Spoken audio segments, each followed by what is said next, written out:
Focus TV nkwaniriza webale nnyo okubeera ng'olaba. Thank you so much nnyo okubeera nga otugoberera. Leero nabagambye era nja kubajjukizanga abagoberezi baffe mwenna twawezezza omutwalo mulamba.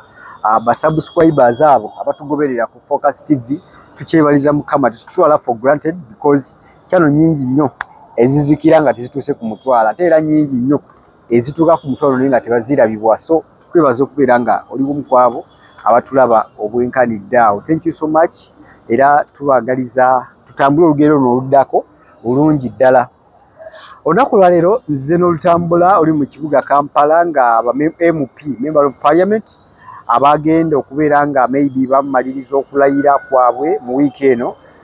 Tuyinza otwala ennaku ndowooza nga 2 if not 3 okulaba nga bamaliriza okulayira. Bingi ebibadde byogerwa naddala ku babaka abasaidi evuganya okuli aba NUP naddala abaka 48 bakonfirming okubeera nga bayitawo. Bebamu kwabo abali ku lukalala luli mu kulayira, so nga ate ebigambo bingi ebyayogeddwa oluvannyuma lwa Speaker Among Anite okubeera nga yagezezzaako kwekonsolinga ne CDF General Moses Kainerugaba, ate era abantu ne topic era bali mu gitambuza olw'okubeera nti omukulu yabadde agezaako munnyonnyola naye ng'alaga ne byayogera alitali interested. Omanyi ke mu ezo abasoma communication skills, omuntu waba ayogera naawe ebimu ku biraga nti ddala omuntu oyo ayibedde okuwuliriza by'oyogera kukutuna mu face oba kwekuwa attention ng'akutunuulidde. Kati omukulu yalaze nti oli yeewombeesa ayogera naye teriiyo kimu kyonna kiraga nti ddala ayibedde okuwuliriza wano bitwala. So ekyo nakyo kibozibozi kitambula ku social media, nakyo njagadde nkitunuleko nga nze owa Focus TV. N'emboozi endala ya Eddie Kenzo Edilisa Musuuza olw'okubeera nti bino byabaddewo oluvannyuma lwa protocol. Omanyi waliwo kye bayita protocol ebeera mu kifo, entuuza y'abantu bano badde balina protocol balina okugoberera. Ki ekyamutuuseeko Eddie Kenzo bwe kulaba nga badde baagala omusitula mu kifo kyeyabaddemu ne mukyala yavuddeyo n'awa message ye oba nazza obubaka bwe obunnyonnyola ku ekyo kyabaddewo. Byonna tugenda kuba tumitulako mu show yaffe eno ey'olunaku lwa leero. Nze Adde Wilberforce Muyanja, otherwise sigala ku Focus TV katuveeko mu kalango katini tukomewo tuva ku Focus TV. Mu bulamu alina ennaku ez'ekijjukizo kati nno Focus TV yange bazze okufuula ennaku zo ez'ebyafaayo, bakwata vidiyo n'okkuba ebifaananyi ku mikolo gamba ng'okwanjula, embaga, graduations, okukyala. Bano nno tebakoma okwo, aba Focus Group yange bakuguka mu kutimba, bakola keeki wamu ne juice omuwoomu. Nga kuno bagattako okukola graphics ne branding ow'ekitongole, kampuni oba bizinensi yo. Era basange ku kitebe kyabwe ekikulu e Kampala ku Jasco Plaza, oba basange ku ofisi zaabwe awo ku Focus House Mutuba ne ku ofisi zaabwe empya Kiboga mu Town Council ku 2nd Street okuliraana Smarton Hotel. Ebisingawo bakubire ku simu zaabwe 0757 133 162 oba 0789 020 gwali ku Facebook ne Instagram kebera Focus Group yange, ate ku YouTube beba Focus TV yange. Nkwaniriza nate kuli Simon naffe ba Focus Event Services bagamba nti beyune bakolera omukolo gwo, omukolo omulungi ddala, omukolo bakuwe services zo wamanga, photography, videography, kuli cake ennungi ddala, cake eziwooma, okuli kye bayita juice omulungi ddala, bakuwe ne okutimba.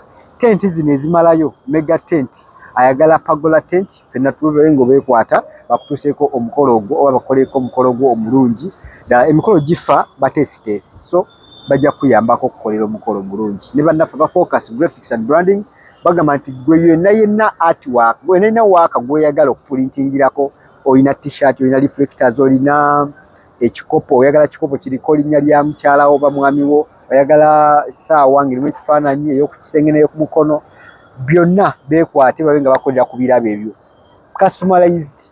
Customized gifts aba Focus Graphics and Branding bajja kuba bakikolerako, era nga nkakasa nti bwebeekwata baba bagezezzaako bafunye ekyo kye babeetaagamu era bafunye ekyo kirungi kye balina okuba nga bafuna. Olunaku lwa leero bagambe tugenda tunda story 3 naye ndowooza tugenda kusookera ku story enkulu ennyo eya Speaker Anita Among. Ono nno oluvannyuma lw'okugula emmotoka ebalirirwamu biliyoni 4 n'obutuntundu 4 ze miliyoni 3,400. Omukulu ono yagezezzaako okwennyonnyolako nga ye era ebigambibwa nti nno ssente za miwa musolo zasaasaanya yagezezzaako okwewozaako mweneewoza 3. Sipiika asoose n'agamba nti ssente omusaala gwe bamusasula mungiko era asobola ogutereka n'agula emmotoka ekyo ntikiwulira.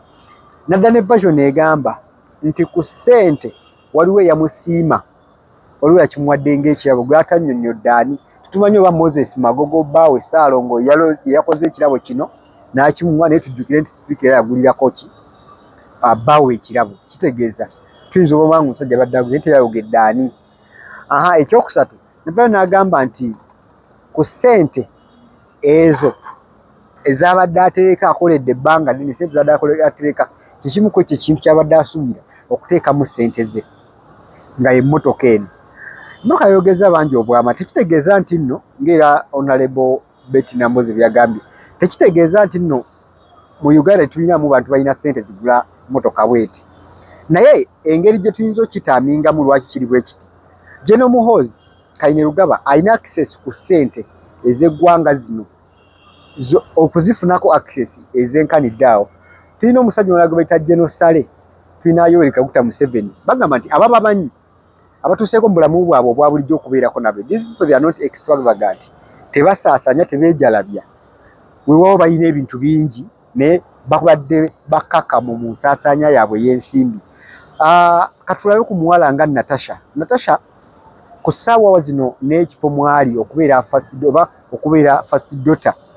She would spend that money ng'agula emmotoka bw'ekyo naye teyakikola. Kati ekireetedde kino oba ekireeseewo kalumanywera ku sayidi ya Anita Among kwe kubeera nti byazaakola byonna abadde abikola ng'abiteeka mu mataala okulabisa oba n'okwerabisa. Tujjukire ennyumba bwe yali akola housewarming era batugamba ennyumba ya buwanana bwa ssente. Tujjukire yagenda n'akolako kye bayita yagulako ekiteeteeyi. Infact abaana batandise dda n'ogula ekiteeteeyi kyabadde mu $8 8 bukadde nga 3 obwa Uganda. Tujjukire bwe yawa Bbaawe ekirabo era ekimmotoka ey'ebbeeyi. Kati mu ngeri emu oba endala webanga gavumenti ssaawa zino eri mu kaseera akagamba nti tuvumirira obulyako obw'enguzi n'okusaasanya n'okukozesa ssente z'omuwi w'omusolo okusaasanya ssente z'omuwi w'omusolo mu position mu position Amongo gy'alimu asobola okuba ng'afuna ssente oba nnyingiko naye ozikozesezza otya obutalabisa gavumenti gy'olimu. Bwatukize tugaane eno gavumenti gye tulimu buli muntu ali mu kafo k'alimu alya kufiirawo, buli muntu ali mu kafo alya nga bw'ayagadde.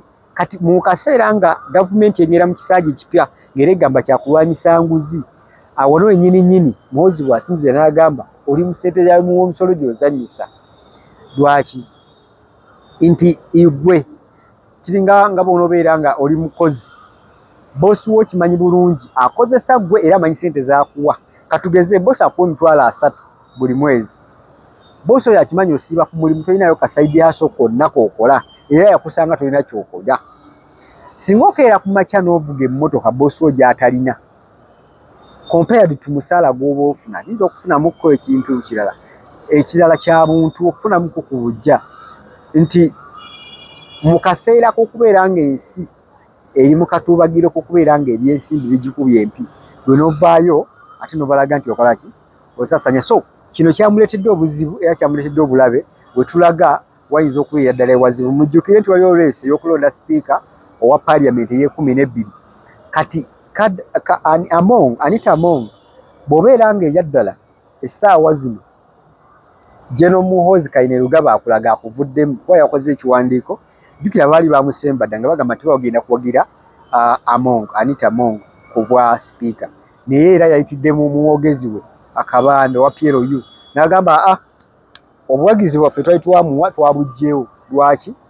Zonna ensonga zeekuusa ku bino ebyabaddewo newankubadde nga twamulabyeko mu kulayira ng'agezaako okugezaako okwetyo n'okwogerezeganya n'omukulu tetumanyi kikyavuddemu naye kivuddemu kyetwalabyeko omwogezi oba spokesperson owa PLU ng'atuddeyo atutegeeza nga bwe kiri nti ddala bo bavidrowize tebakyamusemba. Obula badirede President Museveni omuntu gw'anaasemba okujja ku bwa sipiika bwe bagenda okugenda naye. So kino kiyinza kutegeeza ki mu kabanga bwe kati kitegeeza nti byonna ebyagenze mu maaso okuva ku lutalo luli olw'emmotoka tewali kyakyuse.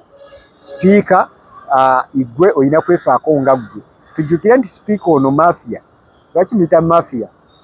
Olutalo lwe yalimu ne Kadaga nga balwanira ekifo mu NRM. Kadaga yaspendinga ssente bambi n'awulira ng'akomye w'alina okukoma mu bbanga lyasaavinga, kitegeeza abadde alinamu kasente, naye yatuuka ekiseera naye ne yeewunya ssente. Omubaka sipiika Amongo ze yalina ze yasaasaanyiza ku neeka awo, ssente zaali mpitirivu nnyo. Naye Keseke yagitandooza Seeke eya NRM, ssente zaali mpitirivu nnyo era naye n'azeewunya naga ssente zino zivaawa. So kakati mu kuzannya omuzannyo gwa bino geemu za ssente, wooteeka ssente amanye ekyo zikozesa ate era azirina era azisaasaanya. Kati katulinde ku mubaka ono Anita Among wamu ne Mao Wajiginakira, kwa lwa nsonga bano babiri be bamu ku abo abakyasimbye ekkuuli abakyeriisa enkuuli okulaba nga bali nnyo ku mwanjo gw'okubeera nga bagenda kulondebwako ani agenda okubeera sipiika w'ekisanja kino ekya 2010 oba mu paliamenti eya 2010 oba eya 2026 paliamenti eya 12 tulinze kulaba sipiika yaani, naye nga ebyo bye biri ku sayidi ya Anita Among ku ebyo ebyabaddewo. Naddala okuva mu kwejalabiza ku ssente y'omuwoomusolo tukakasa nti ayinza okigulamu oba oliawo okisasulira nga tanominating bo batagenda kubeera nga alindost n'ababaka abasinga obungi olwa kino ekiriwo. Story endala gye tulina producer gyatuyambako ekifaananyi oba okirina eky'Edirisa Musuuza. Edirisa Musuuza yaswaziddwa, it is called embarrassment, yaweebuddwa mu lujjudde lw'abantu abangi. Omu ku ba protocol abadde batuuza abantu mu kulayira nga President Museveni yakuba ebirayiro by'ekkololo ne bagezaako musitula yabadde atudde ne mukyala we Fiona Nyamutoolo. Tujjukire nti Fiona Nyamutoolo oggyeko obwemupi ate era Fiona Nyamutoolo ono akolanga minisita ate era bbaawe Eddie Kenzo Edirisa Musuuza ye ali mu kifo kya presidential advisor on creatives, kitegeeza naye era position agirina. Naye protocol yajjidde nti maybe tent zino ze babadde bataddemu abantu babadde ab'enjawulo babadde mulina okutuulamu gwe minisita bokka, ba MP bokka, on the other side abayimbi bokka, ba advisor bokka. Kati mukulu yakoze ye kyakoze okutumiikiriza n'atuula n'omukyala. Naye nsobola okubulamingamuko omuntu akola protocol eno babadde ku protocol etuuza abantu bano from day one. Bobeera nga omanyi kikyolina okukola ku lunaku nga luno, kitegeeza byonna by'olina okuba nga ogezaako okwewala okubeera nga gwe obe oswazi oba weetumiikiriza okukola kitali mu mbeera. Kwajjukire emikolo nga gino gibeerako protocol, kubeerako abantu ab'enjawulo, kubeerako kyobola ne tugenda mu bukolokolo buno obwaffe obutonotono, abantu bateekako ku tenti zaabwe directives oba directions nti abako bamaama ne bataata oba bamaama ne basenga babyawulamu abatuuze nti lwaki kikolebwa ekyo kulaba nga omuntu towisibwa oba omuntu togenda utalina kutuula. So Eddie Kenzo abantu abakola protocol mbanenyamu nti omukulu manjode mwamugaidinze from the start nga ajja okutuula ne mukyala we. Ekyokubiri, Edirisa Musuuza mu ngeri yonna tosobola kubeera nga muntu nga ye Brian muntu w'amaanyi. Edirisa Musuuza si wa bulijjo bantu, si lunkuluusi kwa presidential advisor. What we would do or what I would do senga nabadde nze akulira bano abatuuza nandibadde nkuba Nyamutoolo akaama. Nkuba Nyamutoolo akaama ne mugamba naye omanyi ekituufu kiri nti minisita wano wetutuddewo abaminisita bokka nsaba obutebe tebutumala oba tetujjaamu okuleka nga omukulu ono tufunye space ye. Nyamutoolo ye ng'omukyala omutetenkanya era omuyivu yandibadde amanyi ekyokugamba Edirisa Musuuza either ne basituka bonna nga balina kye banonye n'agenda n'atula balina otuula oba okusaba ekifo ekirala we balina okubeera comfortable nga batudde babiri. Those are the things binandibadde ndowooza nti byandibadde bikolebwa. Ekirala ekyokusatu, Edirisa Musuuza obadde omukuba akaama so si kumukwatako okumulaga nti omusitule. situmanyi kyo kyabadde oba abadde bamutuukiridde n'agaana naye si kyakumusitula badde olina mukubakaama nga musajja munno kuba oli musajja munno oba omuswaza badde olina mukubakaama n'omuluma kutu kye bayita okuluma kutu okujja n'ogamba munno akaama akatawulikira muntu mulala yenna mu kutuuku nomugamba nti omanyi eno tenti yaba ministers eno tenti yaba MPs eno tenti yabakyala eno tenti y'abantu bwe bati ne bwe bati naye nsaba tulina tukutegekedde mu ABCD olina okugenda okutuula so ebyo byonna tebyandibadde ku mikutu naye nga womanyi nti tuba tulina okukola akantu ate era ge bayita amawulire nti ekintu ekitali kya bulijjo bwe kibaawo ge bayita amawulire gasaasaanira emikutu gyonna so ensonga lwaki walabye ekintu ekyo kigwa ku Edirisa Musuuza naye nga tukusaasira ekyakutuuseeko tukkiriza nti nno bino ebintu bituwa kyakuyiga nti protocol erina okubeera observed kankujjukizeko ka scenario kamu olwo scenario yatuukawo eyali ku Mulangira Ssuuna bwe bagamba nti Bobi Wine yamukube ewa yaganye omubuuza protocol yaffe egamba omuntu akusingakokko awantu wonna oba muayirake oba mukitiibwa oba amaanyi oba muki omuntu yenna nga alina kyakusinza oba alina kyakusingako towangayo mukono ng'ali tannagukuwa katugeze oli lunkulubuse waabwe osanze MP tomuwa mukono omubuuza ng'ali tannaguleeta nebaza nnyo abasajja abali mu magye nti bamanyi ranks ezo era bamanyi protocol engeri gyetambulamu ne wano wosanga omuntu osanze minisita okuba kyaliwo yali baddewo okuva dda oyagala omukwate mu ngalo oyagala omuwehaaga omutwala nga kyaliwo kati protocol oba ogivuddeko bwe tugenda mu Iraki oba bwe tugenda mu normal life mu bulamu bwaffe obwa bulijjo ako kabenga kakulu oba kabe kakuyiga nti bw'omanyi omuntu nti alina kyakusinzaako tomudumira okuleka nga ye akuyise okubuuza okuleka nga ye akuwadde omukono okubuuza otherwise Eddie Kenzo Musuuza yavuddeyo n'awandiika ekiwandiiko n'agamba nti abantu byatambuza ku social media eyo AI ye nga ye yagenze ku mukolo bulungi yanyumiddwa omukolo gwe teyalina yadde embarrassment gye yasanze yatuuzibwa bulungi era omukolo gwatambulidde ddala bulungi talina yadde kantu konna kamutuuseeko ku mukolo guno so bye mulaba ebyo ku social media eyo AI okkiriziganya naye oba nedda okusinza kyannyonnyodde oba yabadde ali mu kwekonsoolinga kwebyo byabaddewo manyi bakita okwekaza oyinza okwekaliza mu kintu okukibikkiriza kibe nga kivaawo so ebyo nabyo ndowooza mwabirabye era tukkiriza nti abantu bangi bo bakitambuza kuba social media yonna kyabuutikidde olala otambula lwenjagala okubeera nga tukoonako naddala mmwe abalaba Focus TV ate nobakusubscribinga please nkusaba subscribinga kuba tutambula speed nene nnyo ekituyambako okulaba nga tulabirwa abantu bangi oluvuvumu olulala lutambula beba MP ba Nuupu okubeera nga bakubye ebirayiro leero bendabyeko omukyala Amanio Ononno wa Mukono ndabyeko ng'akuba ebirayiro ndabyeko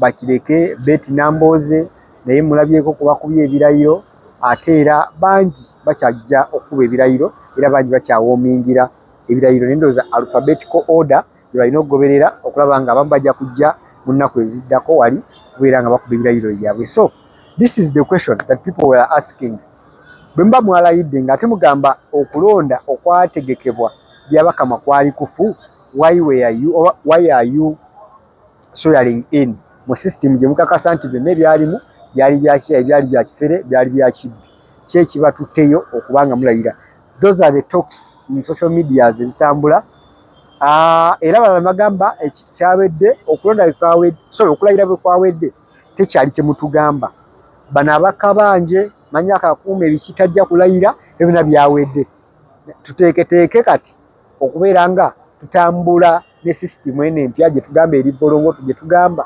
embi eyajjula obubbi tetunafuna official message okuva mu bakulu aba NUP oba okuva mu NUP aboogera ku kino ekigenda mu maaso Robert Kyagulanyi Ssentamu nga principal wa NUP twe tumusuubira okubeera mu kaseera kano ng'ateekawo embeera oba either ng'ayogera ku ebyo ebigenda mu maaso naye talina message ola gye yavudde naye nga bwe tumumanyi musajja mugezigezi musajja mutetenkanya tomanyi ayinza okuba alina kyakola ki kyabala naye ng'ate era mu NUP mwennyini mulimu abagamba nti bannayuganda temulina kyemubanja Bobi Wine wansonga mwamulyamu dda olukwe. Lukwe ki bwe bategeeza nti bwe bagamba nti Kabanje yali musajja omu ow'emikono ebiri nga gwe w'amaaso abiri okubeera nga akabanja ku bantu abali mu buyinza kyali kina kuba kiganda ky'abantu nayo narrative eri nti kyali kina kubeera actually nti Bobi Wine alina n'okunenya mmwe abataabangiza buwagizi oba abataabangiza kalulu kammwe so si kunenya ye olw'ebyo byonna ebyatuukawo kuba buli ekimutuukako tusuubira okubeera nga abantu abasigadde mu abagoberezi okuli ba foot soldier okuli ba diehard okuli abawagizi ab'enkyukakyuka okuli ababaka okuli abantu ab'enjawulo okubeera nga mwandisoose okuvaayo okubanja then ye n'agoberera oba si ki mmwe okumulaga nti waliwo ekkubona mmwe mutaddewo eri okubanja akalulu oba obuwagizi bwammwe so ebyo byonna tebyaliwo kati ekiddako kwe kulayira mu system yennyini gye mwagamba nti nnoofu eyabyabakama eyabategekera okulonda okwo kwe mugamba okw'ebikukujju era kwe bagenda okubeera nga mulayiriramu mmwe abaka ba Nuupu so kiyinza kuba kitegeeza ki eri ggwe omuwagizi ennyo w'ebyobufuzi era ggwe yakeera ku makya n'olonda abakulembeze be walonda ku ssaawa zino okubeera nga kiri bwe kiti nga abantu be wawagira ne bagamba nti babbibwa ne bagamba nti system yali volongote yali ebyokulonda ate abebalayira kitegeeza nti gwe ng'omuntu olina kubeera nga maybe weewa level ku biki by'owagira era narrative eriwo ku social media yeyo gamba nti ba MP singa tebalayira what will be done ba MP ba Nuupu obutalayira n'okulayira kiba tekijjaawo nti okulonda kwaliwo kiba tekijjaawo nti bo baakola kibalina okukola nga abateeka okulonda so however ku muntu wa bulijjo Lemani nga nze yandibadde alowooza nti kyandikoleddwa ne kiteekako ku bunkenke okulaga system eri nti naffe tetukola ki kuba tujjukire Kanso Muyizi yavaayo n'akyogerako n'agamba nti bwe tuba tunafuna DRR forms tujja kukolawo akatisa okuleka nga mutulaze byabaka mutulaze kiki wasinziirako okulayiza President Museveni kiki wasinziirako okulaga obuwagizi bwe nga bw'obwogera bwe bulina okuba kati Kanso Muyizi ekiba ekyo twavuddewo nga tuli ku step eddako olwedde okulayira kwawedde tuli kubulayiza ba MPs okwa President kwawedde kiki ogenda okugamba omunnauganda ffe tuliwo okutematema nsonga na kubajjukiza ebyo bye muba mwerabidde otherwise tulindirire ki ekiyinza okuddako singa maybe bino ebintu bibaawo oba biba biwedde tusubire gavumenti okubeera nga etuuka netegekera transition ey'eddembe mu kisanja kino because ekisanja kye tugendamu tukize tugaane kyakukyusa buyinza oba kyakukyusa bukulembeze obujja mikono gya His Excellency the President Museveni okubuzza mu muntu yenna omulala anaakulembera eggwanga wabula era mu kuwaayo ebimu ku byokulayiza ezimu ku ezo items oba gadgets General Muhoozi yaziwadde Yoweri Kaguta Museveni nga bakigambe bwambu kyabadde kakolwa oba yabadde sayini eraga maybe ani ayinza okubeera nga adda ku namba byoba ani ayinza okuba adda mu buyinza singa omukulu abanga abulekulidde obeera nga nature oba tuyita obutonde busazeewo because obutonde busobola okusalawo at any age omuntu asobola okubeera ng'otuusa enkomeero y'oweeri n'ova mu bulamu bw'ensi eno so bagamba nti singa kiba kibaddewo aba singa ekisanja kiba kiwedde nga President Museveni agambye kakome wano mu kubeera nga nkulembera ki ekiyinza okuba nga kituukawo oba ani ayinza okuba nga mujja mutebe kyekisanja kino kyetugendamu kye batuumye no more sleep tewali kuddamu kwebaka kitegeeza buli muntu akole kyalina okukola akikole tulabe ng'ensi yattu Uganda enunulwa era etwalibwa mu maaso otherwise nze Ade Wilberforce Muyanja tukuba olunaku olwaleero tujja sinkana mu vidiyo ezijja mu maaso eyo nyingi nnyo nga tukuwa updates twebaza abatugoberera abatulaba mukola kyamaanyi nnyo sijja kukoma kubeebaza twawezezza omutwalo gw'aba subscribers ate gye mukoma otuwagira n'okubeera nga naffe twongera okutambula mu maaso n'okufuna ka transport okufuna ka data ntubeera nga naffe tubaweereza otherwise Kize ade for now mukize tukumi wano tujaba tudingana mu story sijja maaso yo mpitirivu nnyo. Mbasaba tusigale nga tutambula fena. Bye bye. Subscribing ku Focus TV. Bingi